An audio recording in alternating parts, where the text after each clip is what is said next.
fire.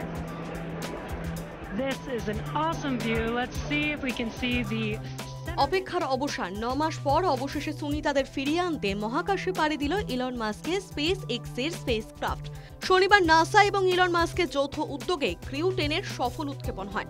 ভারতীয় সময় অনুযায়ী ভোর 4:30 নাগাদ নাসার কেনেডি স্পেস সেন্টার থেকে উৎক্ষেপণ করা হয়। গত বৃহস্পতিবার এই মহাকাশ যানটির উৎক্ষেপণের কথা ছিল, তবে যান্ত্রিক ত্রুটির কারণে তা পিছিয়ে যায়।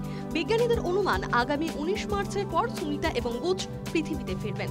শনিবার ক্রিউ 10 এ আরও 4 মহাকাশচারী আন্তর্জাতিক স্পেস স্টেশনের উদ্দেশ্যে রওনা দিলেন। তাদের মধ্যে নাসা সহ রাশিয়া এবং জাপানের প্রতিনিধিরাও রয়েছেন। গত বছরের জুন মাসে বোয়িং স্টারলাইনে চড়ে মহাকাশে পাড়ি দিয়েছিলেন সুনিতা উইলিয়ামস এবং তার সঙ্গী বুচ।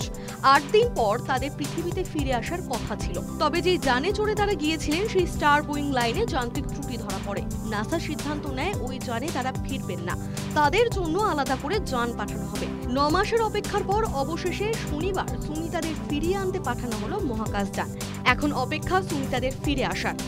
News time.